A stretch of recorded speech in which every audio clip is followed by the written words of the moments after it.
Bom, nós vamos hoje fazer um outro tipo de exercício. E, portanto, nós vamos agora fazer um ar mais professoral, né? Então, é uma coisa mais didática, um pouco mais longa, para a gente parar para pensar. Nós vamos falar sobre 4 coisas que consolidam negócios ou projetos. 4 coisas. Eu vou começar contando a história disso e falar por quê. O que é um negócio consolidado? O negócio consolidado é semelhante a uma casa de pedra muito sólida, feita com muito concreto e que não é feito na areia. Se algo acontecer, o que acontece com essa casa? Ela continua de pé. O professor Jim Collins chama isso de empresas feitas para durar. Aliás, o livro deles tem esse nome, Empresas Feitas para Durar. Quando você faz uma coisa, você deveria estar fazendo para durar. Para durar. Então, se você faz uma coisa e ele daqui a 1 ano ou 2 já não é essa coisa, daí a 5 anos ou 2 não é essa mais coisa, o que é a tendência da sua vida? De você nunca consolidar nada. E por que você nunca vai consolidar nada? Porque existe uma regra básica descrita no livro Outliers, Fora de Série, que é a regra das 10.000 horas. Só existe chance de você começar a consolidar uma coisa com a curva da experiência. 10.000 horas você começa a ter chance.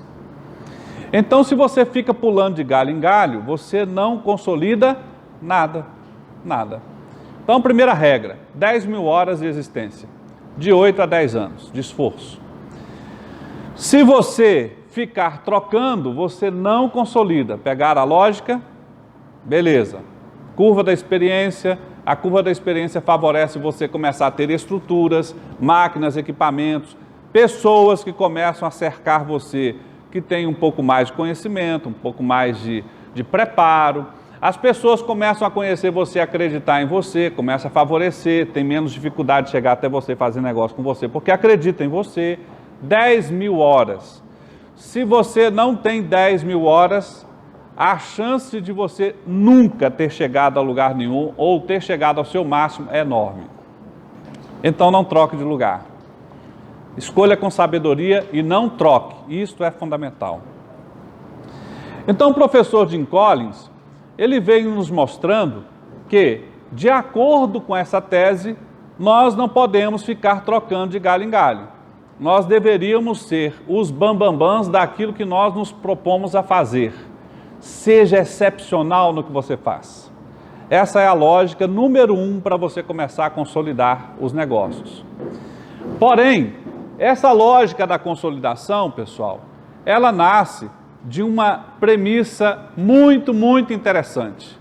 Tem gente que acha que vai vencer porque se esforça mais, porque está dormindo mais tarde e acordando mais cedo. E não é esta a questão que ao longo das décadas foi sendo demonstrado. A primeira grande coisa que ficou demonstrado na história é uma coisa chamada favorabilidade. O que você está fazendo favorece o sucesso ou não favorece? Comece a pensar. Enquanto as outras pessoas estão sofrendo muito para chegar a algum lugar, você com pouco esforço está chegando a algum lugar? Se não, a probabilidade de você chegar longe é remota. Então, ao invés de você focar em se esforçar mais, você deveria focar numa primeira coisa: como gerar favorabilidade. E agora nós vamos começar a falar sobre o que é favorável, certo? Favorável é quando as coisas gradativamente e cada vez mais é mais fácil para você vencer. A cada momento que passa, você se esforça menos e tem mais resultado, certo?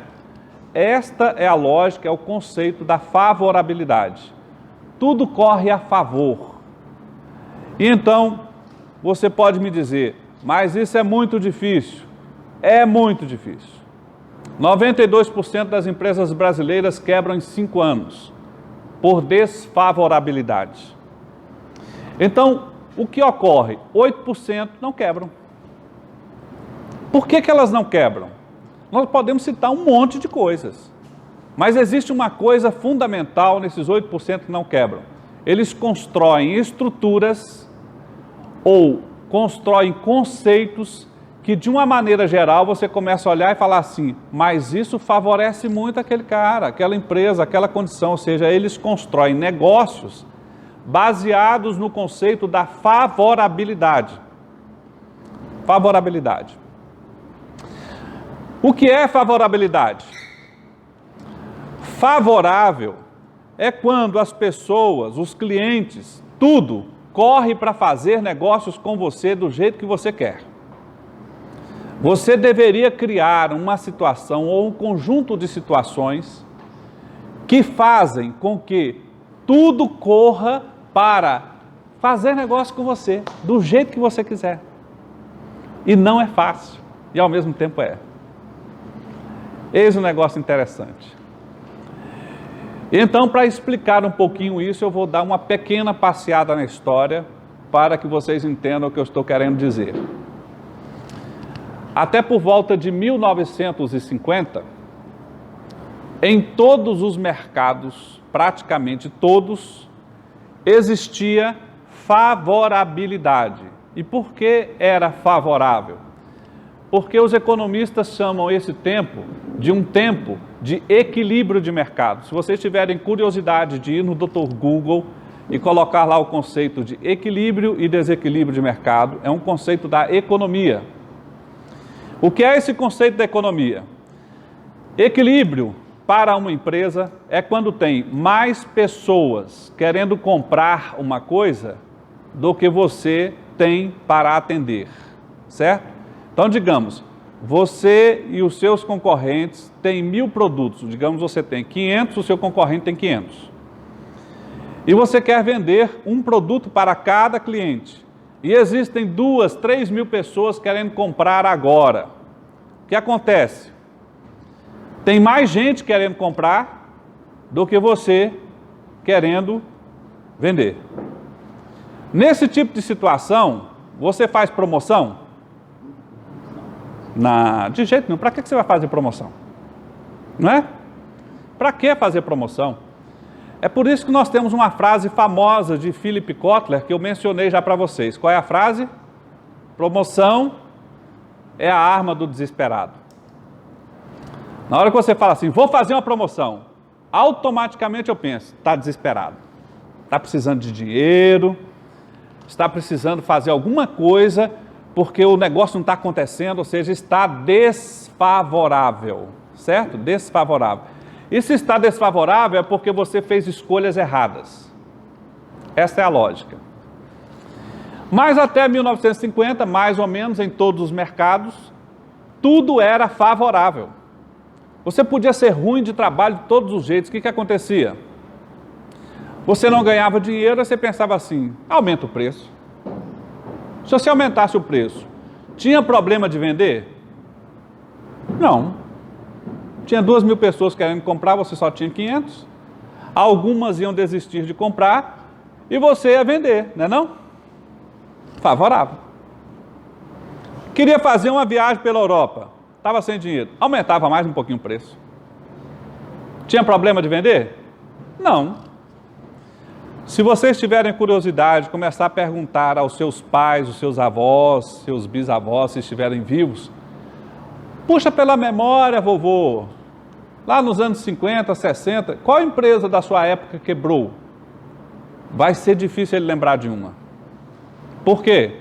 Tudo era favorável. Favorável. Nós ficamos pensando em criar empresas para procurar vender mais. Mas veja, nós deveríamos estar olhando para os nossos negócios da seguinte maneira: como é que eu faço para criar favorabilidade, para ser a favor do meu negócio, de maneira que eu não tenho que me fazer tanto esforço assim para ganhar dinheiro. E isso tem a ver com você ter excesso de demanda ou não, ou seja, ter uma situação favorável ou desfavorável. Aí, a partir de 1950, nós começamos a ter algumas coisas aparentemente muito boas. E que coisas são essas? Nós começamos a ter uma enorme revolução tecnológica por causa da Segunda Guerra Mundial. Muitas máquinas, equipamentos, que aumentou muito a produtividade. Nós começamos a ter nas empresas organizações que faziam cada vez mais com menos. E como essas empresas, com essas novas máquinas, esses novos equipamentos, elas começaram a fazer o quê? A abundar o mercado de produtos e de serviços, com menos esforços, fazendo muito mais. Mas na prática, o que isso fez? Havia mais produtos e serviços do que gente comprando. Pela primeira vez na história, nós começamos a haver registros de desfavorabilidade. Desfavorabilidade. Eu ando em um monte de empresas. Quando a gente faz brainstorm, o pessoal fala assim, eu tenho excesso de concorrência. Excesso de concorrência desleal. Muito comum. O que nós estamos falando quando a gente constata isso? Nós estamos dizendo que o bicho está feio, o mar não está para peixe, ou seja, está muito desfavorável o negócio, e a gente está no meio daquela desfavorabilidade, e a gente faz assim, olha para trás e diz, pô, mas lá atrás eu ganhava dinheiro, mas agora eu não ganho. Mas lá atrás era favorável, agora não é. E você está fazendo o pescar do seu peixe, do seu ganha-pão, como se fosse lá atrás, daquele mesmo jeito. Só que havia só você pescando com um monte de peixe, agora tem um monte de gente pescando e só um pouquinho de peixe. Como é que você vai fazer? Não é? Esta questão da favorabilidade ou desfavorabilidade é que está o jogo. O que é que você deveria primar por fazer? Se perguntar no seu negócio, naquilo que você está se propondo, em primeiro lugar, o jeito que eu estou propondo fazer, aquilo que eu estou fazendo, vai gerar favorabilidade para mim? E talvez você se pergunte, como é que eu faço para fazer isso? E eu vou citar para vocês a respeito de uma pesquisa histórica, muito fácil você achar um amplo referencial sobre isso, é uma das teorias ou subteorias da força, não sei se você já ouviu falar dela, mas eu vou citar e você pode ir lá no Dr. Google e procurar, você vai achar amplo ferramental a respeito desse tema. Mas para que eu cite, eu vou fazer mais uma pequena introdução histórica, para que você comece a entender. E veja o que nós estamos fazendo aqui. Nós estamos dizendo para vocês que nós estamos querendo servir a sociedade, servir vocês. Por favor, não ouçam apenas. Pratiquem, tentem praticar, saiam daqui e tentem fazer na vida de vocês. Vocês vão ver que realmente funciona, realmente existe. E se não duvidem da situação, ou se duvidarem, vá lá no Dr. Google e veja se não existe amplo ferramental a respeito disso. É muita coisa provada a respeito disso. Mas, vamos lá. Ali por volta dos anos 60, surge um grande autor, famoso mundialmente hoje, que se chama Al Ries. Ele é um psicólogo publicitário. Que interessante. E Al Ries, ele descobriu um negócio extremamente interessante. Você pode criar favorabilidade ou excesso de demanda por meio da percepção. Ou você pode criar isso por meio da diferenciação, que muda a percepção das pessoas a respeito de vocês, ou do seu produto, ou do seu serviço.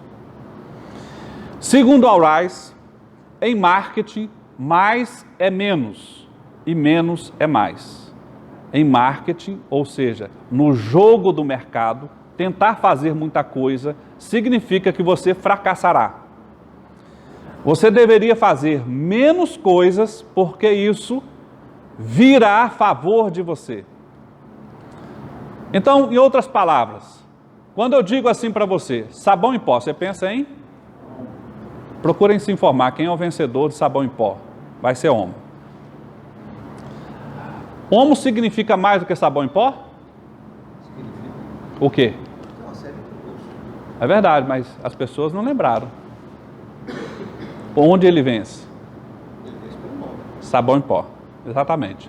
Quando você tenta dar mais do que um significado à marca, isso é conhecido como extensão de marca. E se você vencer numa coisa, você mata a outra.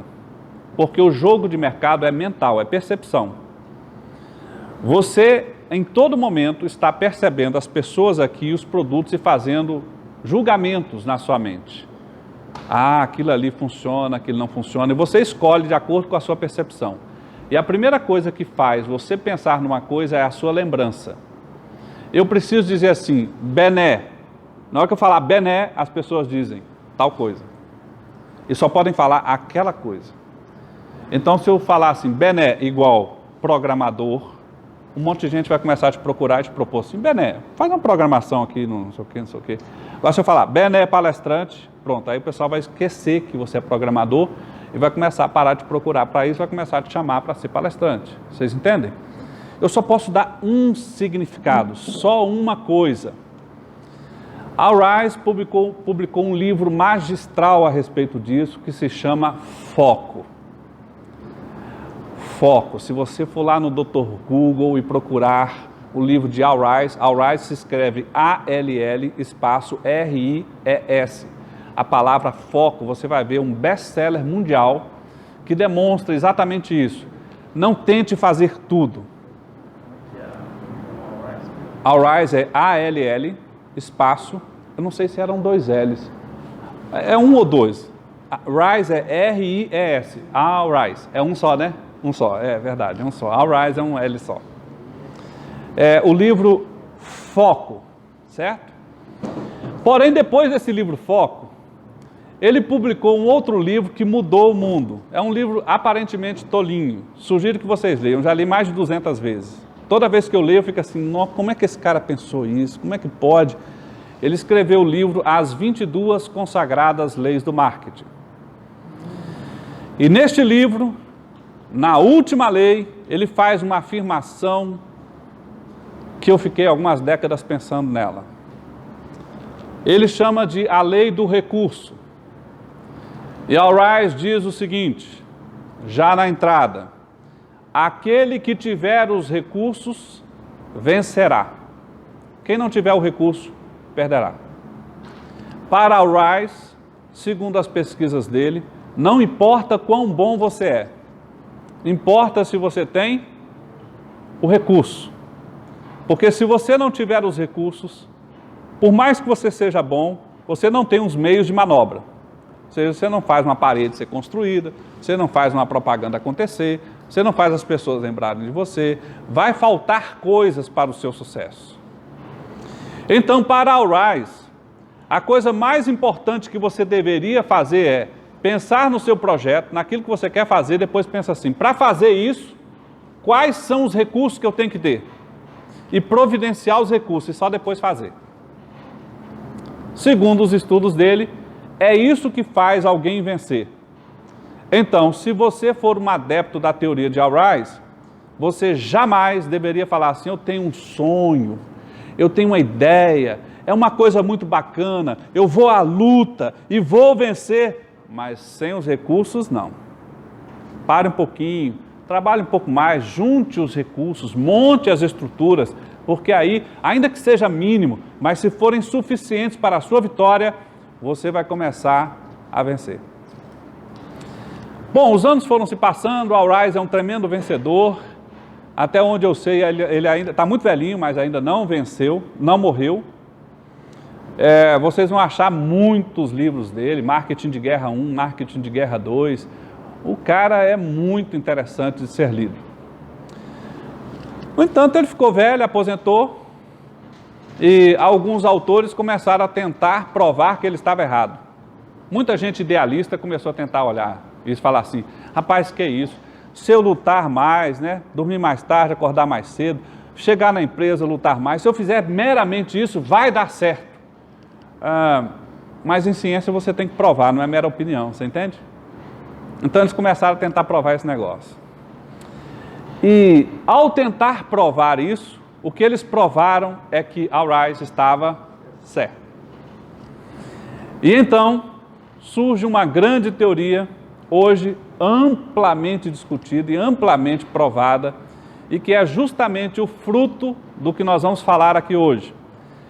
Essa teoria se chama VBR. Se você for no Google e escrever VBR ou visão baseada em recursos, você vai achar um mundo de pesquisas, um mundo de teses, dissertações, falando a respeito deste tema. Visão baseada em recursos foi justamente o grupo de estudiosos que queriam dizer: Rice, você é uma fraude. E chegaram a dizer assim: esse cara é o cara. Agora nós temos as provas de que ele é o cara. Nós provamos que realmente para vencer tem que ter o recurso. O maior expoente dessa teoria é um cara chamado Jay Barney. Jay Barney era uma pessoa extremamente contrária a Rice.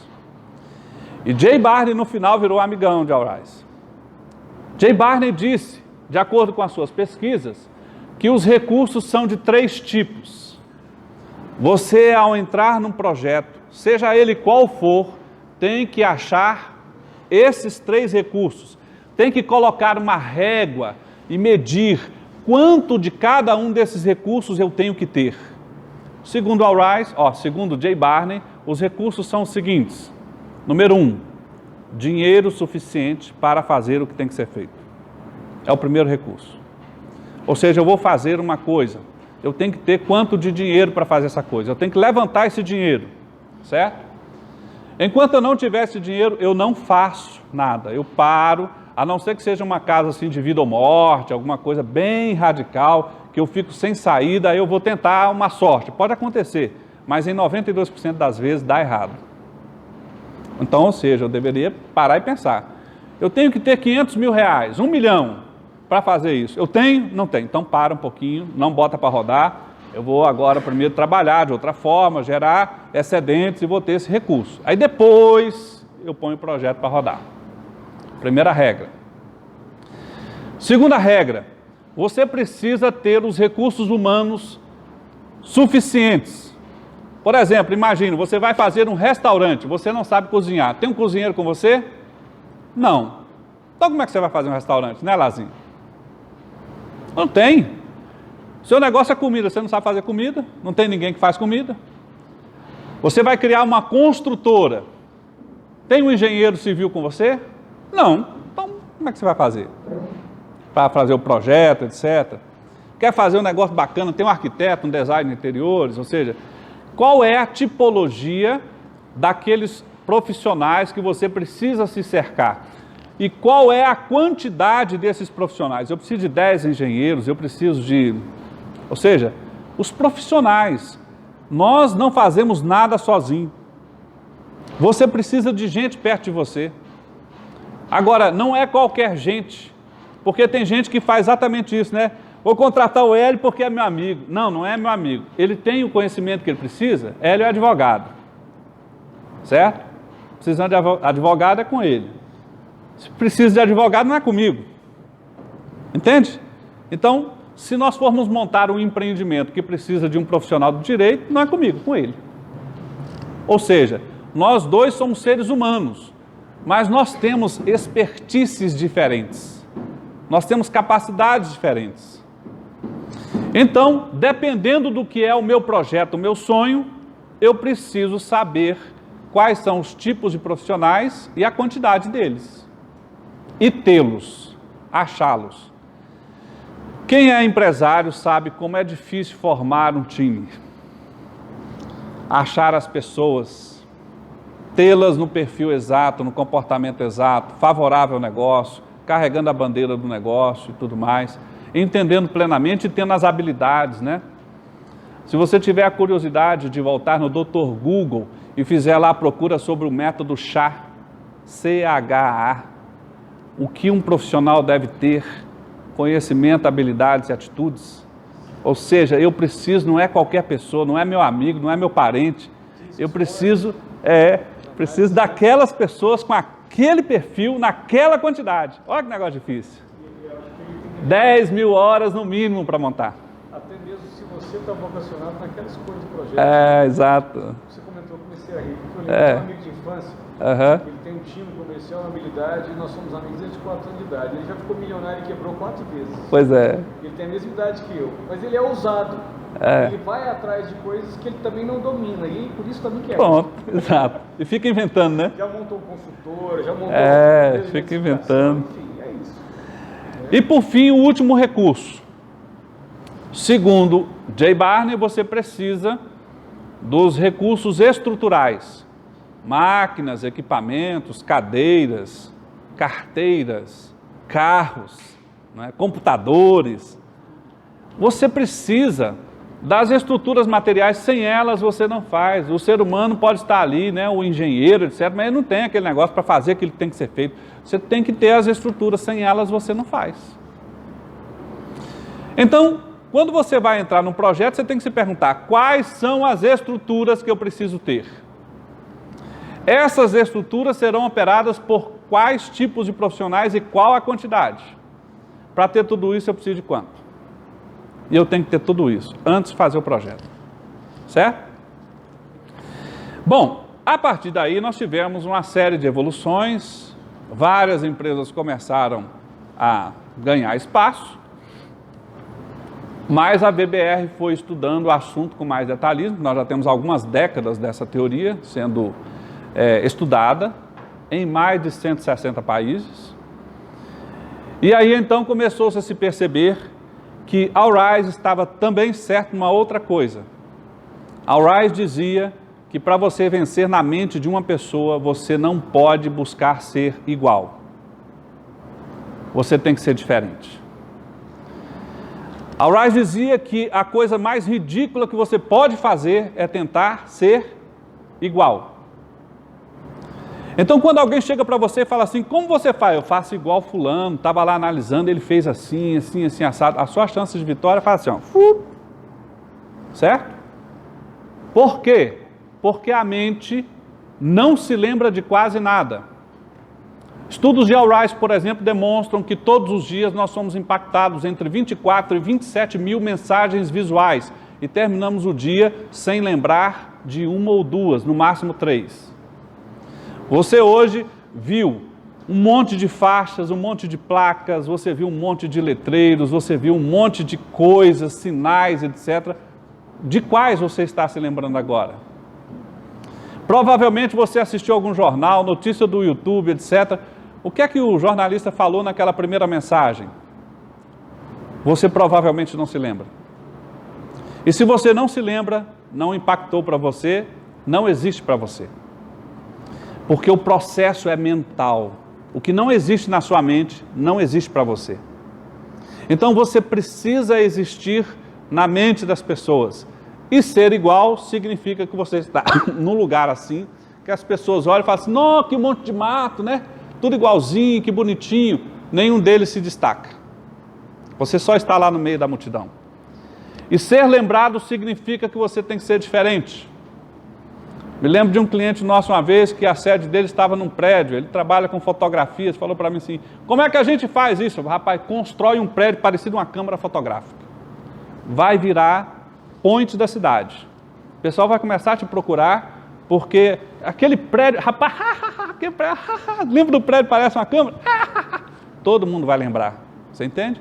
Então você pode ser lembrado pela esquisitice, ou por uma outra coisa, talvez pelo excesso de seriedade, mas você precisa ser lembrado, você tem que ser diferente. E nesta questão, com o passar do tempo, nós começamos a perceber, não eu, claro, os estudiosos da área, da teoria da VBR, que é uma subteoria da força, que existem 4 coisas, que se você fizer, você vai conseguir se diferenciar. E não só se diferenciar, você vai conseguir consolidar qualquer projeto, uma empresa, uma coisa pessoal, qualquer coisa, se você conseguir fazer isso. E este é o tema dessa noite, como eu disse para vocês, é um pouco mais longo, porque é baseado num sequencial de muita pesquisa, e eu tinha que fazer a introdução para vocês entenderem de onde veio essa coisa, porque ela foi carregando até que ela chegou aqui, certo? Então, esta questão que eu vou apresentar para vocês surgiu no final dos anos 90. No final dos anos 90, nós tivemos a consolidação desses dados. Foram aí 20 ou 30 anos, não me recordo mais mentalmente quanto tempo, mas foram algumas décadas de pesquisas em 162 países, culturas diferentes. Todas elas responderam do mesmo jeito. Nós tivemos diversos autores, talvez um dos mais famosos, e que eu sou fã desse cara, é um indiano chamado, se você tiver curiosidade, vá no Dr. Google e comece a estudar a obra desse indiano. Ele se chama Parashuraman. Ele tem diversas obras famosas. Uma delas, em algum momento, nós vamos ter a oportunidade de falar para vocês aqui, que é a riqueza na base da pirâmide. Parashuraman demonstrou que a maior possibilidade, ou uma das maiores possibilidades de você ganhar dinheiro é com pobres, com pequenos. E ele demonstrou a metodologia de como fazer isso. E o lugar principal que ele estudou isso foi na Índia. Mas hoje eu não vou falar sobre a riqueza na base da pirâmide, não é o momento ainda. Mas Parashuraman, ele foi um dos grandes arquitetos dessa pesquisa. Não foi o único, mas é um dos mais famosos. E Parashuraman desenhou uma palavra-chave, que se vocês forem no nosso canal da academia, eu falo sobre isso numa outra palestra, mas eu falo mais focado, contando histórias, que são as letras da prosperidade. E que letras são essas? São 4 letrinhas. As letras é V, R, I, O. Vril. Vril. Tenho curiosidade, falando do Dr. Google e coloca Vril, vocês vão ver o que é isso. Vocês vão ver um amplo material a respeito de Vril, vocês vão ver um monte de estudos a respeito disso. E eu vou tentar sintetizar para vocês o que é Vril. Vril é um sequencial de coisas que, se você quiser consolidar qualquer coisa, você deveria fazer. Segundo os estudiosos da área, a primeira coisa que você deveria fazer é gerar valor. Valor. Vamos parar aqui agora, vamos começar a explicar o conceito. O que é valor? Valor, né? Que negócio danado. As empresas, de uma maneira geral, escolhem na sua estratégia uma estratégia baseada em preço. E agora eu vou voltar atrás a mais ou menos 1963, 1967, com um cara chamado Theodore Levy.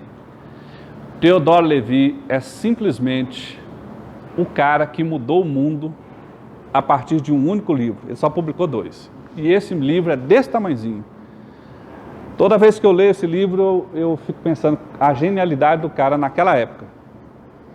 Se vocês tiverem um dia oportunidade de ler Miopia em Marketing, o livro de Theodore Levy, é um dos livros mais impactantes de todos os séculos.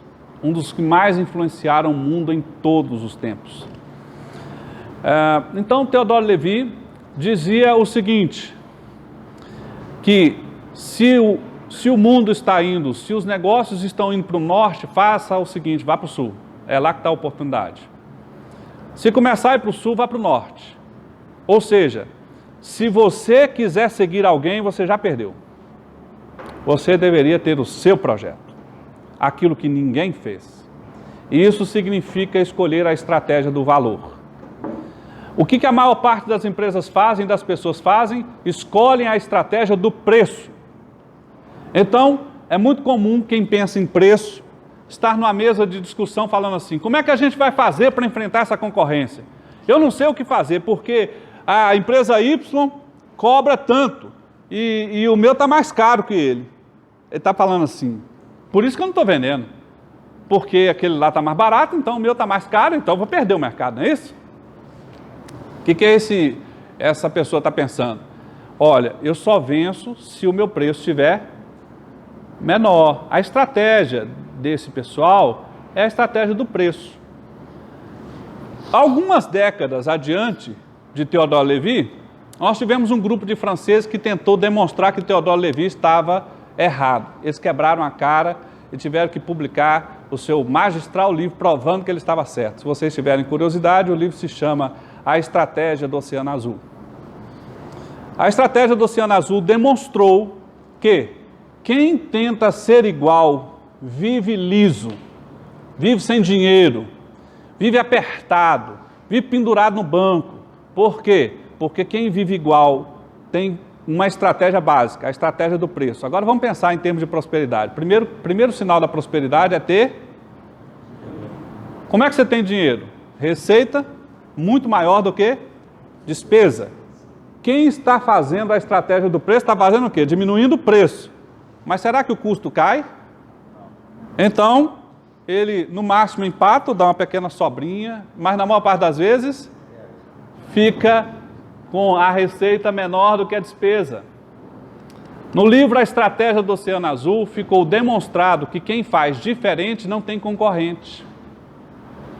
Quem faz diferente, aquilo que ninguém fez, que ousou, não tem parâmetro. Quando você presta um serviço que ninguém presta, as pessoas não falam assim, quem faz isso? Ninguém, só eu.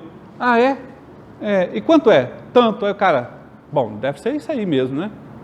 Esse você pode cobrar 10 vezes mais, 20 vezes mais, 15, 2 vezes, o tanto que for, e vai ter margem. Mas na hora que tem 2 fazendo, você e mais outro, tem 10, tem 100, as pessoas falam assim, rapaz, mas essa caneta aqui, R$1? Ah, ali estão vendendo por 50 centavos. Então você está fazendo igual, você está fazendo a estratégia do preço, certo?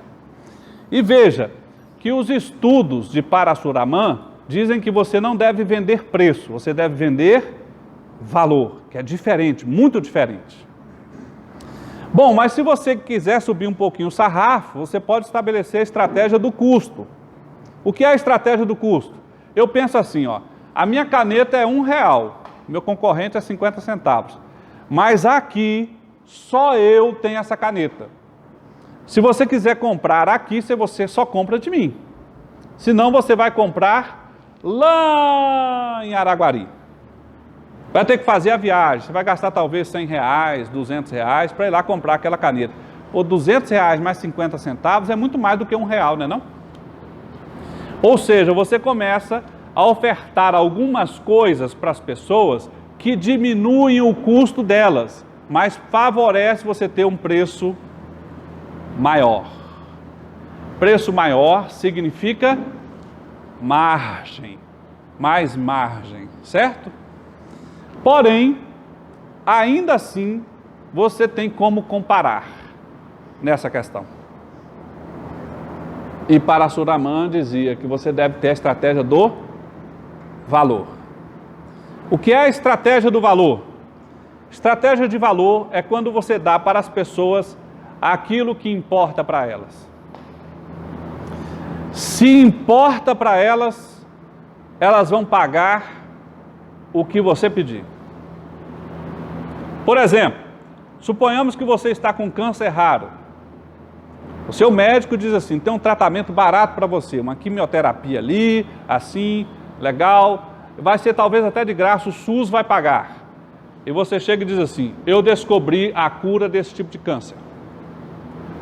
R$1 milhão. Uma aplicação e eu provo que tem cura.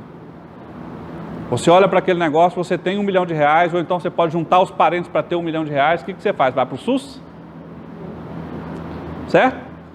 Por quê? Eu começo a dar para você o que importa para você. Valor. Certo? Então, se você quiser consolidar o negócio, qual é a primeira pergunta que você devia fazer? O que importa para o meu cliente? O que importa para ele? Quando ele está vindo aqui, ele está comprando o quê? Além do benefício central. Digamos, eu vou no restaurante, o benefício central é saciar a fome. Mas além de saciar a fome, ele está querendo o quê? Talvez ele está querendo agilidade, está com pressa. É rápido comer lá? Se for rápido, ele vai começar a pagar mais.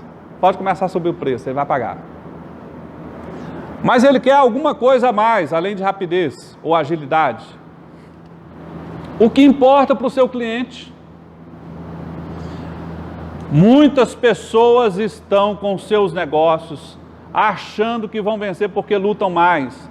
Estão colocando os seus investimentos, seus recursos em coisas que elas acham que o cliente vai gostar, mas elas não perguntam para o cliente.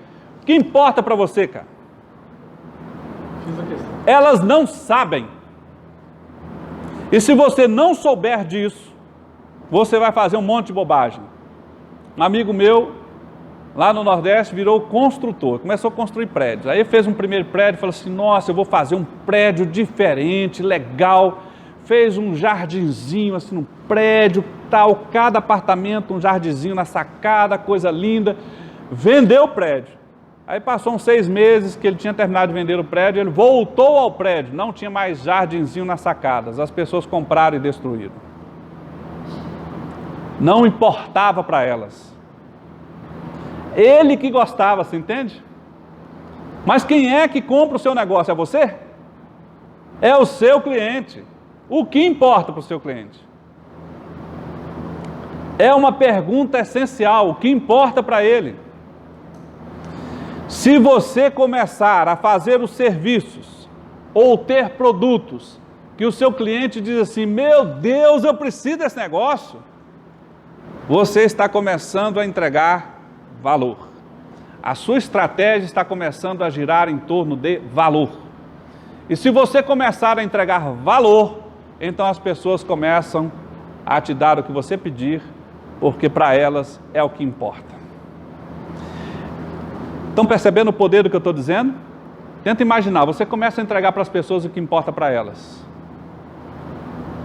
Há crise em todos os lugares, mas se você estiver entregando o que importa para elas, vai ter crise para você? Não. Talvez um pouquinho de dificuldade, mas crise vai ter? Não. O que importa para as pessoas é a primeira charada. E agora, a gestão tem que se voltar totalmente para entregar para as pessoas o que importa para elas. Por exemplo, como saber o que importa? Tem uma pesquisa que se faz para isso. O próprio Paracinamã nos ensina, chama escala de valor. E tem uma outra muito famosa, que se você for lá no Google, você vai escrever assim, SERVQUAL, ou SERVQUAL, SERVQUAL. Vocês vão perceber que existe uma régua para se identificar o que é valor para as pessoas. Existe um método já consolidado na ciência. Bom, por exemplo, eu dirigi uma rede de supermercados um tempo. Na nossa pesquisa escala de valor, ficou muito claro que a principal coisa que as pessoas exigiam da gente era o seguinte, não podia haver fila, principalmente no caixa. Não é não? Pô, então a gente começou a ter um monte de caixas e começou a pensar o processo dos caixas para eles serem muito rápidos. Porque, eu não sei se vocês são assim, mas eu realmente, depois que a gente fez a pesquisa, a gente olhava assim e falava assim, realmente, eu chego no supermercado e olho assim, como é que estão os caixas? Para mim, se estiver cheio, eu já vou embora. Deixo para amanhã, deixo para depois. No supermercado lá nos Estados Unidos, Aham. se você for o quinto da fila, você não paga conta. Então a ideia deles é que nunca tenha mais de 5 pessoas. Aham. Se acontecer de você entrar e você é o quinto, Só que o carrinho você já chama o que você É. quer. Aqui tem. Provavelmente eles fizeram a mesma pesquisa e deu o mesmo resultado. Olha só, foi no Tocantins. Então, você vai e olha e fala assim, além de ter os alimentos, aquelas coisas, o que importa mais? Porque no outro supermercado também tem. A segunda coisa que mais importava era, não pode ter fila. Certo? A Agência Nacional de Petróleo vai regulamentar no Brasil agora, esse ano, o autoabastecimento nos postos de gasolina. Então você vai pagar com um aplicativo. Já tem aplicativos para você fazer compra. Não sei se você já viu uma de Coca-Cola, que você paga com o celular, debita do seu crédito celular ou da sua conta. A tendência é a carteira sumir no mercado nos próximos 10 anos, não existir dinheiro circulante mais. Então você vai ter moeda eletrônica. Então isso vai diminuir filas, isso vai ter também uma nova geração de tipos de negócios através de aplicativos. Porém, você falou que acha que o Nacional de Petróleo vai extinguir a função do fretista, certo? Mas existe controvérsia em cima disso, tá? Porque eles não querem, certo? Através público prova que haverá uma grande demanda de pessoas desempregadas. Então existe um um movimento contrário a isso. Vai gerar confusão, como sempre há nas mudanças igual houve na ausência do cobrador dentro do ônibus. Né? Vai haver serviço. E é bom que a coisa gere uma confusão por gerar processo. Não é negócio, calma. Na relação de consumo, desculpa, Wesley, eu fugi um pouco. Mas um dia a gente fala dessa relação, eu até me coloquei à disposição, um dia falar de negócios, relação de consumo, negócios, direito empresarial, estou à disposição. Deixa o Wesley tocar. Ele é um bom comercial, né? É um advogado comercial, legal. Gente, tecnicamente é provado que máquina de lavar roupa, aquela que tem aquela bolinha na frente, funciona muito melhor, lava melhor. Mas o brasileiro não gosta, certo? Nós gostamos da que tem a tampa em cima. Então veja, o que vence não é o melhor, é o que importa para mim. Eu quero a tampa em cima. Você tem uma diferença de dobro do preço. A americana da guilhotina. Já fizeram uma campanha enorme para metade do preço, não deu certo. Não deu certo. Eu vou lhes citar um outro exemplo histórico, se vocês tiverem curiosidade também, do Dr. Google. Qual foi o principal motivo da Ford ter 92% de participação do mercado mundial de automóveis e depois despencar e praticamente quebrar? Esse problema surgiu no final dos anos 40, começo dos anos 50, quando o fundador da Ford foi sucedido pelo seu filho, e o seu filho tinha a megalomania de achar que quem vencia era quem tinha qualidade.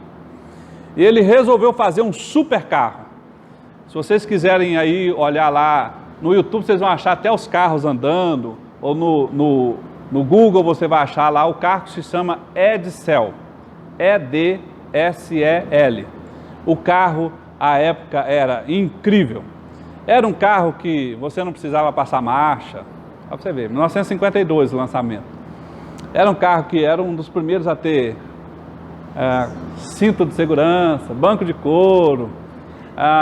Havia algumas versões que os vidros eram elétricos.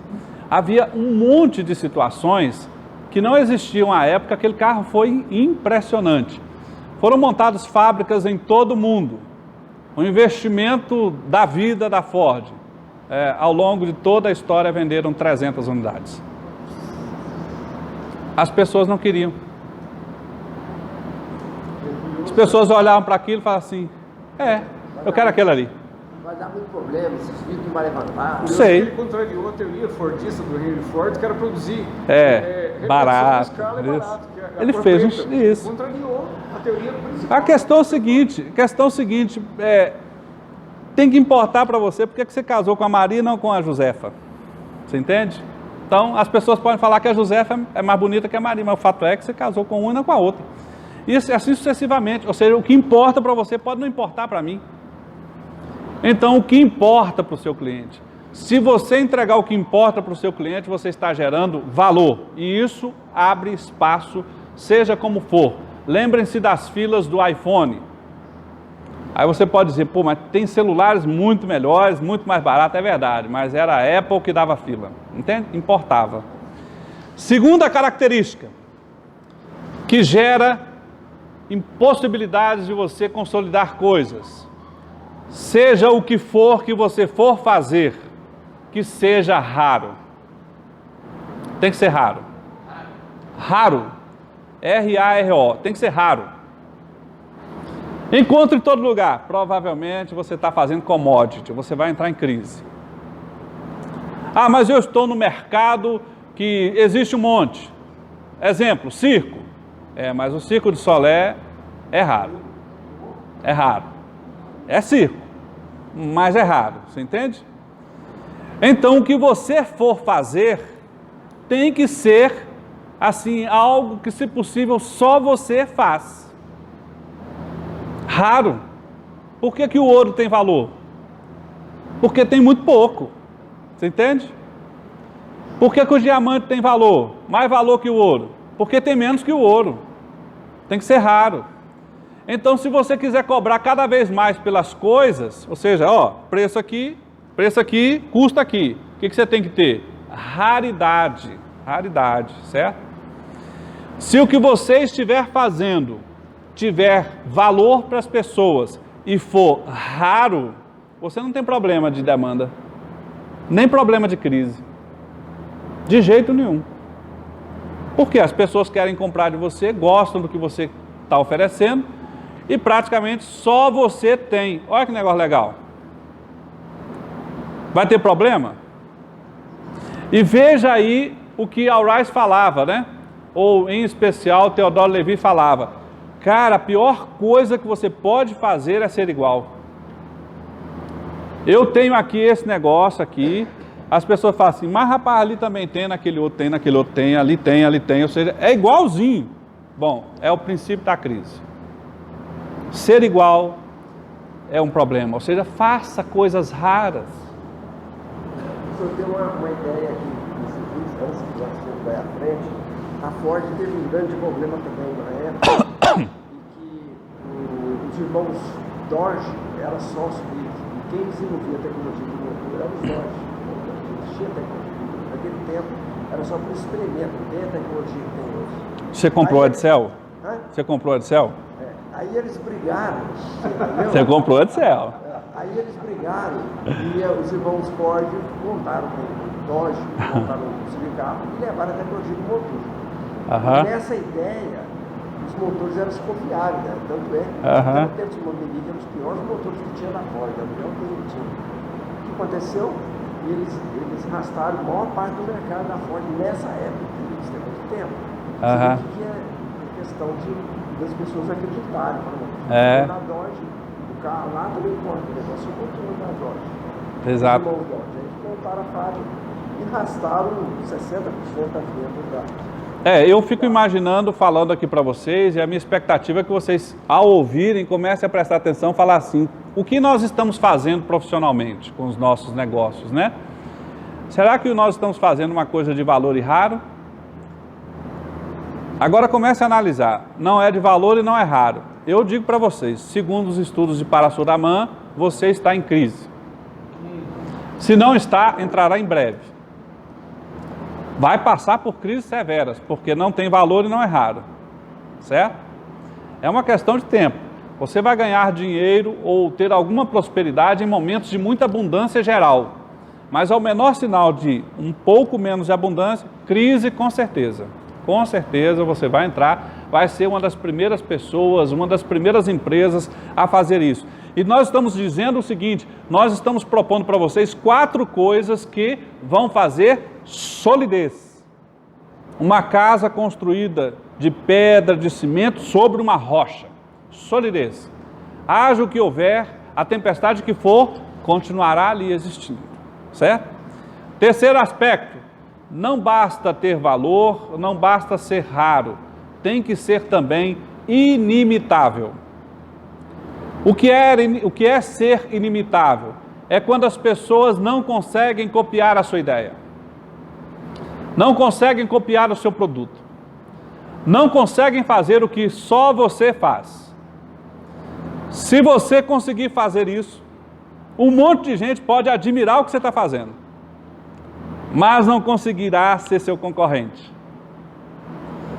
No dia que você criar algo de valor e raro, mas for imitável, o seu sucesso é efêmero. Eu me lembro, no início da minha adolescência, que o meu tio ficou encantado por um trailer de hambúrguer. Falou, nossa, esse negócio vai ser bom de ganhar dinheiro. Ele foi e montou o dele. Daí a pouco ele tinha mais 3. Passou um tempinho, ele tinha mais de 100 concorrentes, tudo perto dele. Por quê? É facilmente imitável. Fácil de imitar, né? Vou vender Avon. Dá dinheiro. Daqui a pouco, seus clientes vão começar a vender Avon. Facinho de imitar você, né? Então, se você for fazer alguma coisa, você não pode só pensar assim, é viável ou não é viável? Você tem que pensar, é imitável ou não é imitável? Além do viável. Isto é viável, mas vão me imitar?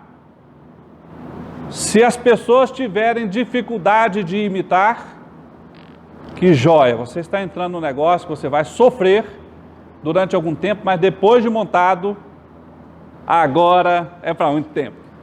Agora é legal. Pensa numa coisa tola que você pode fazer, é escolher um caminho fácil. Um caminho que costuma ser rápido, não é? Normalmente esses caminhos de soluções rápidas são facilmente imitáveis. Então é sucesso efêmero. É preciso caminhar o caminho todo, subir a montanha toda, fazer tudo que tem que ser feito, cheios de espinhos, cheios de esforço, etc. Mas que seja também para o outro. Porque se alguém conseguir achar um atalho, agora ele te imita fácil. Perdeu o jogo. Então comece a pensar. Michael Porter, um dos autores mais famosos da teoria da força, ele fala sobre isso da seguinte maneira: você precisa pensar no negócio em termos de barreiras de entrada. Ou seja, você está entrando num negócio que as pessoas vão sofrer demais para entrar, é um bom negócio. Se você conseguir passar pela barreira de entrada, depois que você passa, o outro vai ter que passar por tudo aquilo, sofrer tudo aquilo e vai te dar tempo, já que você está lá na frente, de reagir e tornar o processo ainda mais difícil de ser imitado. Tem situações que são absurdamente difíceis de serem imitadas. Por exemplo, existe um negócio chamado estratégia matadora de mercado. É um dos negócios mais fantásticos que existem. Tenham curiosidade, vá lá no Dr. Google, estratégia matadora de mercado. Se você conseguir fazer, ninguém mais consegue tirar você do mercado. A estratégia matadora de mercado é um negócio mais ou menos assim. Imagine que você resolva fazer uma loja de pisos. Só que a sua loja tem 200 mil metros quadrados e você tem na sua loja todos os tipos de pisos, na quantidade qualquer que qualquer cliente seu quiser, você faz pronta entrega, na variedade que qualquer um pedir, nas cores, tonalidades, todas elas pela metade do preço. Você matou o mercado. Ninguém mais consegue vender piso onde você estiver. Agora tenta imaginar montar uma loja de 200 mil metros quadrados. Tenta imaginar ter um estoque desse. Como é que você consegue um negócio desse? Décadas de trabalho, experiência, curva da experiência, tecnologia, não é verdade? Então, isto com certeza. Isso os concorrentes. É verdade, é verdade. Luiza Trajano, no segmento de varejo, conseguiu dinheiro a recurso barato, deu um salto de crescer 300.000% em um ano. Verdade. Dela publicado, todo mundo. Concordo. Valores, ela jogou, abriu o capital da empresa. Verdade. Mas ele não tem a curva da experiência, ele não tem os detalhinhos do negócio, ele não passou pelo processo, aí Joézer Batista está preso, está quebrando, não é? Todos estão meio que lascados. Mas voltando ao assunto. Ou seja, pensa no que você vai fazer, que seja imitável. No início da minha carreira, eu fiz um pequeno trabalho para uma indústria que nasceu aqui em Minas Gerais, num fundo de quintal. Fundo de quintal. Realmente era fundo de quintal. Mas esse cara, ele inventou um jeito de fazer a química do processo, porque era uma fábrica de shampoos, condicionadores, etc. Ele fez de um jeito que simplesmente quase não tinha química. Ele fez sozinho a máquina, comprou um terreno, fez a pequena indústria dele lá, lacrou a máquina e esse produto era feito à base de água. Até hoje ninguém sabe como é que ele faz isso. Mas a síntese do negócio é esse negócio. Ele vai lá na máquina todo dia. Quando eu saí de lá, tinha mais de 2.000 funcionários. Apertava o botão, saiu o extrato para o pessoal trabalhar naquele dia. Incrível. Ele quase não comprava química. Ficou famosíssimo. Talvez você já tenha ouvido falar da Biostratos. Eu conheci quando ele é umas 15 vezes menor do que esse lugar, por exemplo. Pois é. Agora tenta imitar um negócio desse. Não tem jeito, né? Não tem jeito. Então, invente uma coisa inimitável. Você vai consolidar provavelmente o seu negócio. Se esse negócio inimitável for raro e tiver valor. E por fim, Parasuraman nos demonstra que, se você tiver essas 3 coisas, agora você só não pode perder para você mesmo. Que você seja organizado. Porque a maior parte das empresas até podem chegar a fazer as 3 primeiras coisas, mas são uma bagunça. São desorganizadas. Às vezes perdem para a lei, perdem para o fisco, às vezes perdem porque não sabem lidar com pessoas, às vezes perdem porque não sabem lidar com processos, mas fizeram as coisas mais difíceis. Fez o V, o R e o I, mas não fez o O, não organizou. Se você conseguir fazer essas 4 coisas, segundo os estudos de Parasuraman, e até agora nós não temos na literatura ninguém que conseguiu provar o contrário, e já tentaram muitas vezes, você vai olhar para a sua construção e talvez daqui a 100 anos, depois de você, continuará existindo. Eu queria propor então uma coisinha para vocês. Faz o seguinte, começa a analisar o seu negócio ao longo dessa semana, olha mesmo para ele lá e diz assim, será que o meu cliente quer o que eu estou propondo? Será? Será que ele não quer um pouquinho mais, ou um pouco diferente, ou um pouquinho menos? Será? Naquela região de Ponte Nova, tinha uma menina que começou a vender goiabada cascão. Foi da minha adolescência, que aquela região é próxima da minha região. E aí, depois eu comia um pouco da família dela, da goiabada cascão, muito famosa, e, enfim, famosa naquela região. E aí, um pouco mais adiante na vida, um tempo depois, estava eu lá na universidade ensinando baseado no livro dela, O Segredo de Luísa. O Segredo de Luísa, eu conheci, foi da minha adolescência. O Segredo de Luísa, ela conta no livro um negócio interessantíssimo, qual foi a grande sacada dela. Ao invés de vender uma goiabada cascão desse tamanho, ela picou em pedacinhos. O que importava para as pessoas era a goiabada desse tamanhozinho para caber na bolsa, poder levar. Ou seja, às vezes o negócio é ser menor, às vezes é ser maior, às vezes é ser redondo, às vezes é ser quadrado, mas você tem que entregar para as pessoas o que importa para elas. Esse é o jogo, você entende? Então, se você não se fizer essa pergunta, você às vezes tem um negócio de muito valor nas suas mãos, mas que ninguém dá nada por ele. Aí você começa a se perguntar, tem gente fazendo o que eu faço? Se tiver muito, se preocupe. Está complicado. Você vai ter que mudar alguma coisa. Agora, se você mudou, as pessoas têm dificuldade de imitar você? Se tiverem, você está caminhando bem, pode continuar a sua luta. Talvez você esteja com dificuldade agora, porque você começou agora, mas você está seguindo os princípios certos. Só organiza o seu negócio, vai dar certo. Ok, pessoal?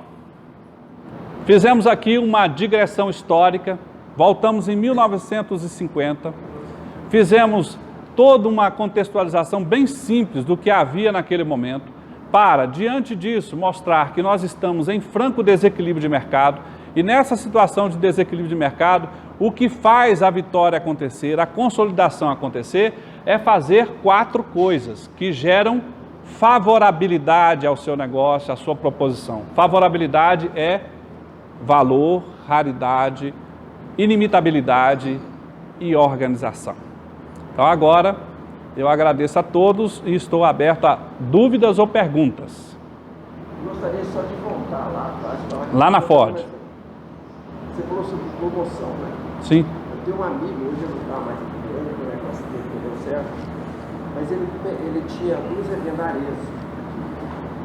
E ele começou a sobrar, começou a fazer umas promoções meio malucas, e o Armênio, lá, que era o dono da marca, sobrava muita coisa ali no preço de imóvel.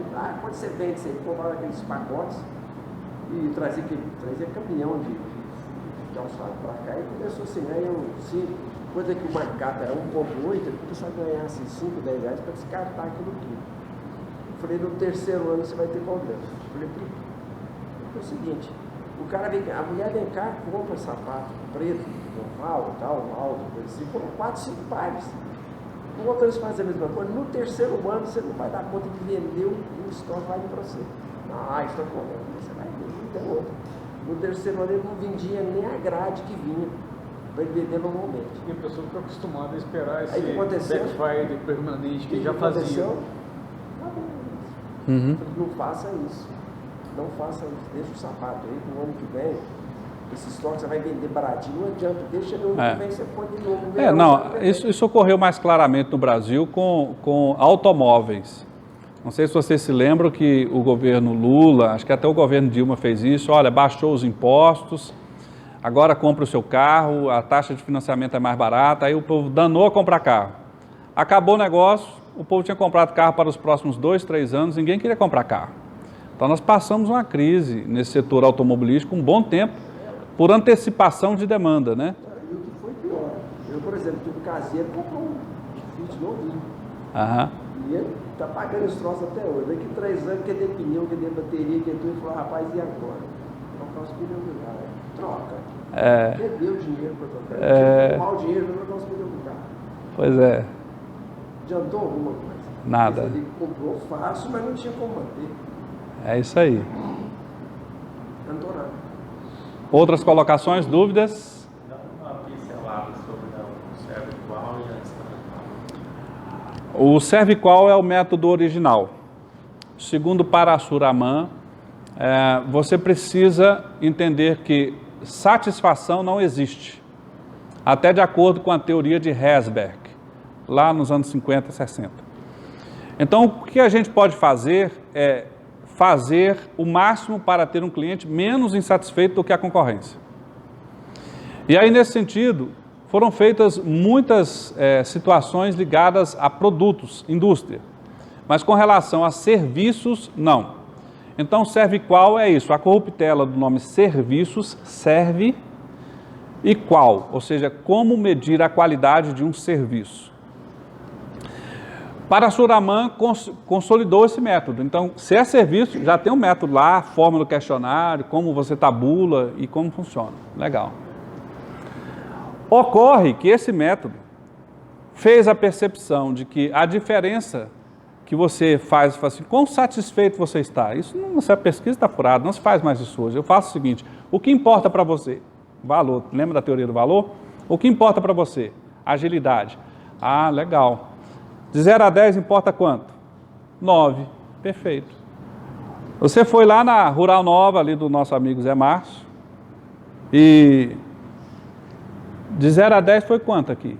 Aí você fala 8. Ó, para ele importa 9, mas o Rural Nova entregou 8. O que ele está dizendo? Estou insatisfeito. Para mim, importa 9, ele está me entregando 8. Eu vou largar esse cara aqui, essa empresa aqui, certo? Exato. Isso. Então, a escala de valor é uma pesquisa que é uma corruptela da cerviqual, mas que se aplica em situações mais genéricas. Ou seja, você descobre exatamente quais são as variáveis envolvidas e faz a ponderação entre o que a pessoa tem e o que deveria ter, ou o que é. E aí a gente descobre em que área a gente deveria atuar, né? Consegui te responder? Perfeito.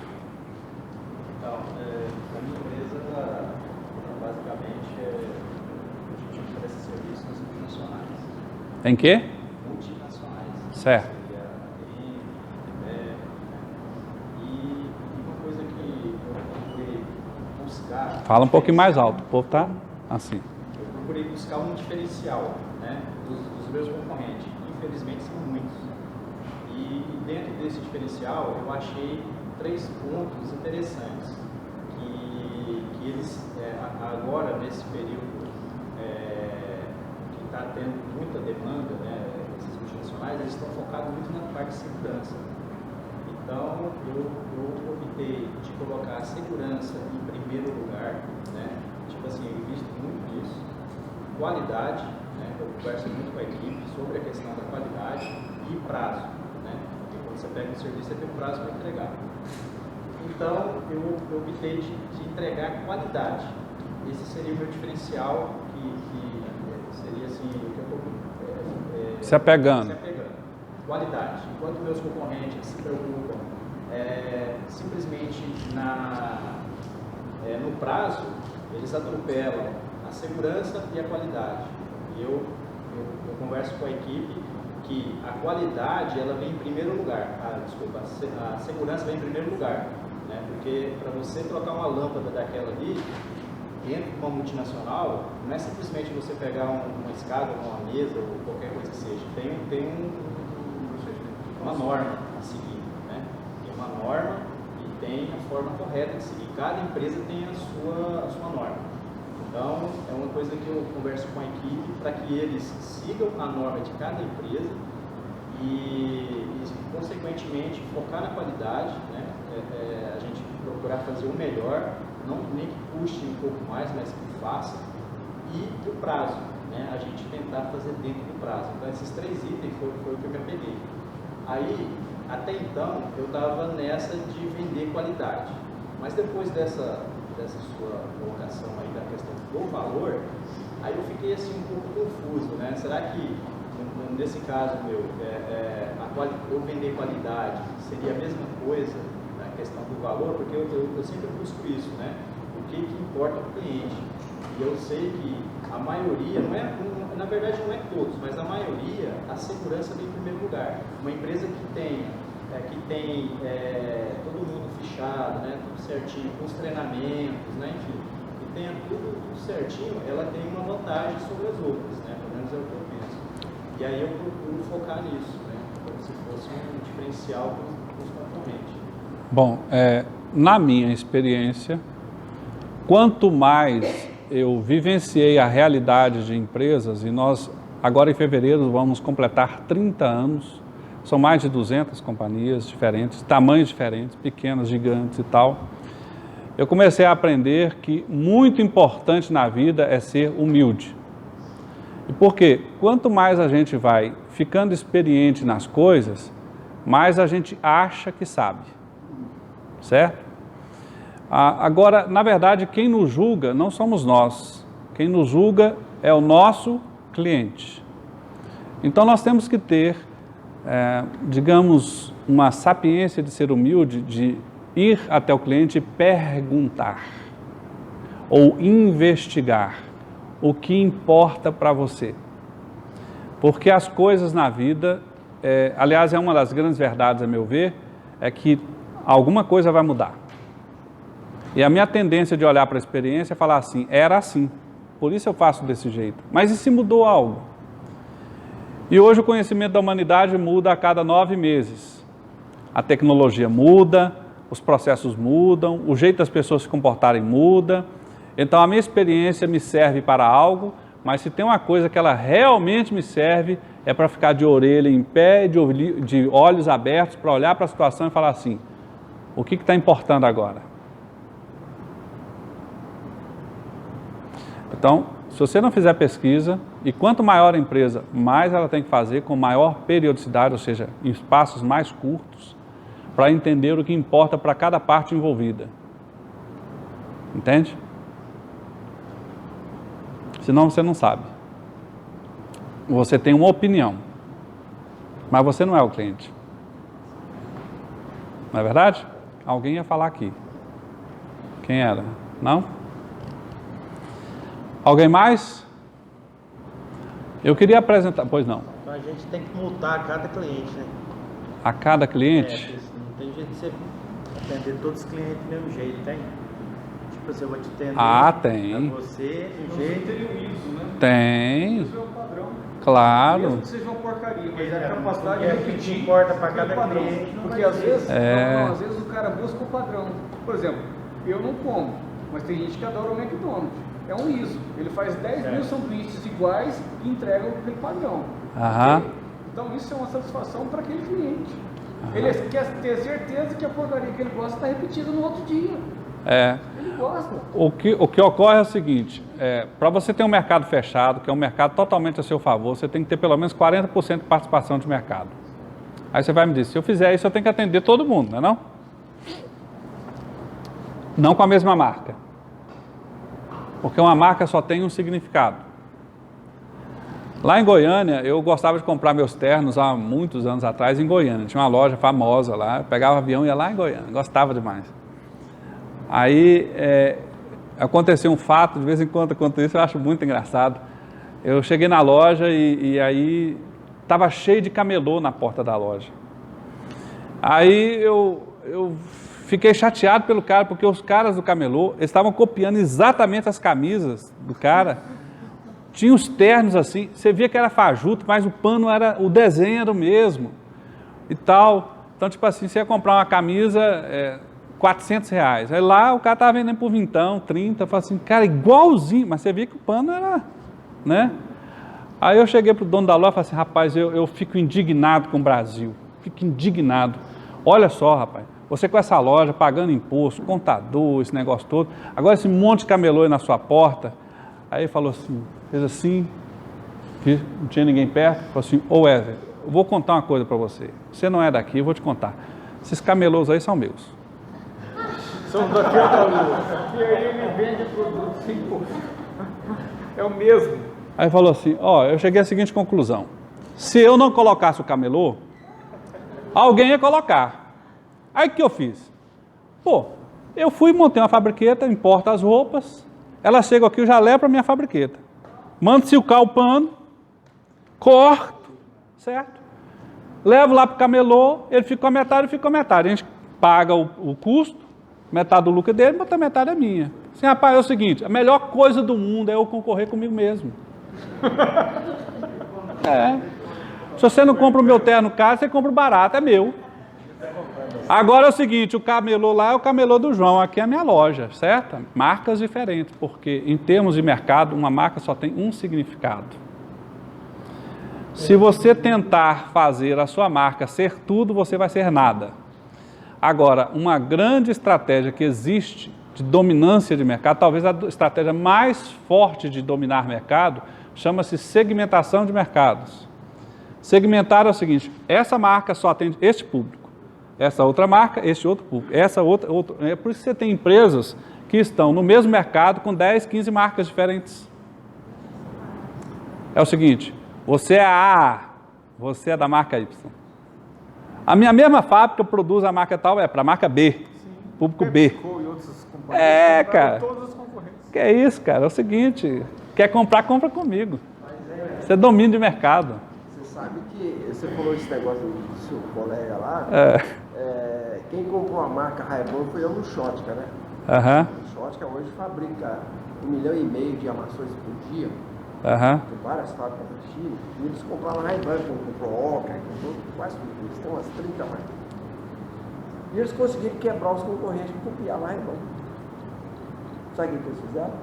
A mesma máquina que faz lá, faz o Ray-Ban, faz um Ray-Ban com a lente um pouquinho maior. Só para dar, a original não cabia lá, você entendeu? E vende no mercado paralelo na China, no mundo inteiro. Conseguiram quebrar os caras que copiavam a Ray-Ban. Baratinho. Praticamente a mesma coisa. Isso aí. Lá você paga 600 pau no camelô ali que faz lá de São Paulo, que compra um Ray-Ban maior, você olha, tá? Não vê diferença. Paga R$80. Isso aí. Quem fabricou? Schottky. Agora tenta vender para todo mundo com a mesma marca. Você está lascado. Você vai desandar. Questão de tempo. Não, mas tem entendeu? A marca direitinho, a lente, o Ray-Ban. Vocês já viram o perfume Ferrari? Sim. É legal demais. Não bomba. Porque Ferrari é carro. Sabe qual é o melhor? Aliás, não sei se é melhor, mas me dizem que é um dos melhores. Pelo menos o que eu dei uma teclada nele. O computador Ferrari é sensacional. Não bomba. Porque uma marca só tem um significado. Se aquela marca começar a significar outra coisa, mata o outro. As pessoas não lembram mais que é carro. Você entende? Isso é o que a Wright chama de extensão de marca. É você tentar estender a marca. E um negócio interessante, que se você tentar estender a marca, funciona no primeiro momento, quebra no segundo. Eu vejo às vezes como um complemento, né? Pessoal, nós temos aqui o pessoal do marketing aqui, né? Nós vimos aí, que bom. Estela vai nos dar uma aula sobre isso em breve. O Rodrigo ali, não sei se vocês conhecem o Rodrigo do Divulga Já. O Rodrigo é um dos especialistas aí em mídias sociais. A gente tem feito uns trabalhos juntos com algumas empresas. Tem alavancado vendas aí nas mídias sociais, né, Rodrigo? A gente está fazendo uma parceria bacana. A Estela, que não sei se você conhece, tem 200 anos de experiência em publicidade. Ela foi professora do Rodrigo, não foi, Rodrigo? Se não fosse Stella, não tinha solução.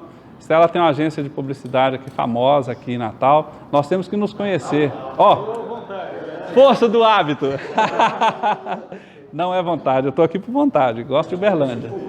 É aqui em Uberlândia, é verdade. É porque é tanto lugar que a gente vai.